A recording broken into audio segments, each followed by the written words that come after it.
তুমি কারো মৃত্যু দেখো নাই? তুমি কোনো কবরস্থানে যাও নাই কোনোদিন? তুমি কোনো লাশের জানাজা পড়ো নাই? যে মানুষটা তোমার সামনে লাশ, সে কি একদিন হাত নাড়াইতো না? কথা বলে না? তার চক্ষুই খোলা ছিল না কোনোদিন? সে কি একদিন দৌড়ঝাঁপ করে নাই দুনিয়ায়? সে এখন নড়ে যাবে না কেন? সে হাসে না কেন? তার হাত নড়ে না কেন? দয়া করে বুঝতে শিখে। আল্লাহ তাআলা বলছে, বল তানজুর নাফসুম মা কদ্দামাত লিগাদ। আমার বান্দা, খেয়াল করো আগামীকাল কিয়ামতের জন্য তুমি আজকের দুনিয়া থেকে কি পাঠাচ্ছ। এটাই তোমার আখিরাতের পুঁজি সংগ্রহের জায়গা।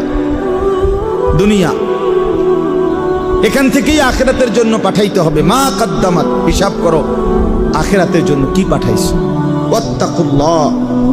এরপরে আল্লাহ আবার বলতেছেন, বান্দা আবারও বলছি, কথাটা ফেলে দিও না, আমাকেই ভয় করো, গুনাহ ছাড়ো, নেক আমলে অভ্যস্ত হও। ইন্নাল্লাহা খাবীরুম বিমা তা'মালুন। এরপরে আল্লাহ বলেন, শোনো বান্দা ঈমানদার, তোমাকে বলছি আমি কিন্তু তোমরা যা করছো তার পূর্ণ খবর রাখছি।